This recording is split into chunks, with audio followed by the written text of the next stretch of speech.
The planet Koppai is on the brink of starvation, and with the scarcity of fruit on their planet, they search the vast depths of space in hopes of finding a suitable planet where they can harvest nourishing fruit. One world is found that beckons hope, so three brave explorers, Alf, Brittany, and Charlie, board their spaceship, the SS Drake, and make haste to this alien world so they can haul the spoils back and save their own dying planet. This is Pikmin 3. What is happening, gamers? This is Bradley here, and welcome back to another episode of Nintendo Review Zone, where I review current Nintendo games. So today I'm going to be taking a look at the recently released Wii U title, Pikmin 3. It's a strategy game, and it's been nearly 10 years since the release of Pikmin 2 on the GameCube, so fans have long awaited the third entry in the series. But is Shigeru Miyamoto's latest outing worth playing? Let's find out.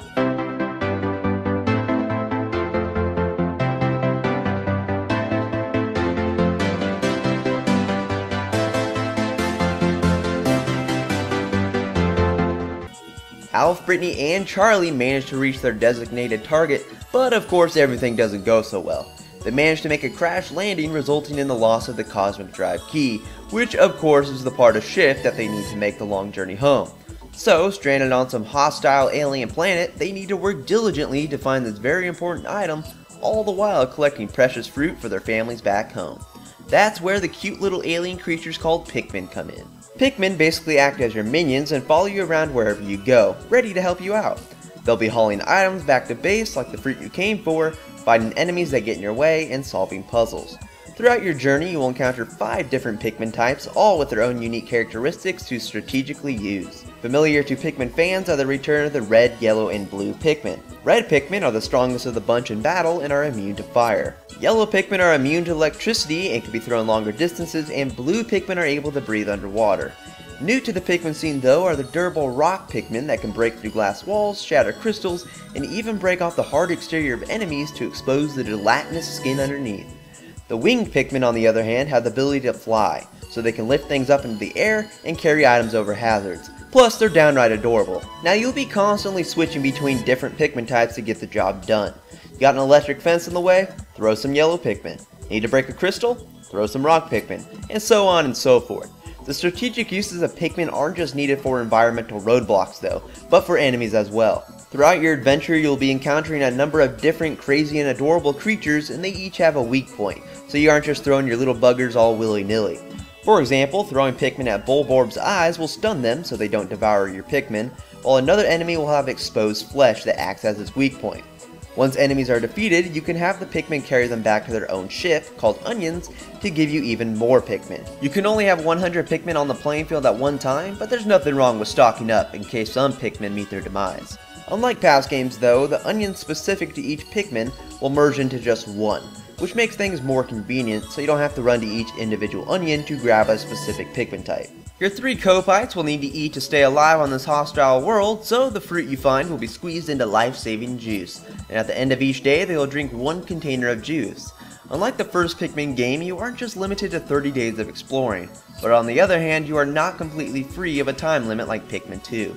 The fruit juice acts as your time limit, and if you run out, well, you can't really continue on. It's basically a middle ground between the two games in that respect, but you'll soon find yourself in a really comfortable position of having a large storage of juice and in no need of really worrying about running out. Controls wise, Pikmin 3 works quite swell, that is with the Wii Remote and Nunchuck. It's not terrible playing with the gamepad, you just don't have as much freedom. With the gamepad you control both the aiming cursor and your character's movement with the left control stick, while the Wii Remote and Nunchuck setup allows you to do those two things independently. You just have much better precision and are even able to run and throw Pikmin at the same time easier. The gamepad screen does come in handy though, as it will give you a detailed look for the map, so you can plan out where you need to go. Now, since all 3 captains can act as a different squad, you can even chart a course for one of your characters on the map and they will maneuver over there automatically. So while they are making their way over there, you can use another captain to get some work done somewhere else. The AI for the Pikmin has been improved from past games, so they will follow you better and they won't run right into hazards and die. But I still had problems. I would still find my Pikmin getting left behind because they got stuck somewhere, and I even encountered them running straight into water. It wasn't a big issue that was game breaking, it was just something I noticed. Graphically, Pikmin 3 is definitely one of Nintendo's best looking games they have ever released. With the power of the Wii U, they were able to do a lot more in terms of detail than what they would have got out of the Wii. Having that extra amount of detail on top of the HD just draws you into the world of Pikmin. You can see each individual Pikmin in detail, the lighting effects are superb, the surrounding foliage looks great, and the looks of the enemies are really good. Sure, maybe the ground texture doesn't look so good up close, but besides that, you can't go wrong here. Now once you beat the rather short story mode, you might just find yourself continuing to come back to Pikmin 3, because there's fruit to collect.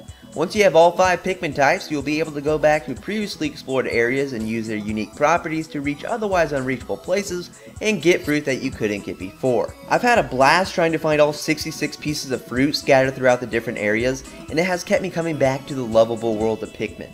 Another way to spend your time is in the mission mode. This here is split into 3 different activities where you'll be trying to get high scores.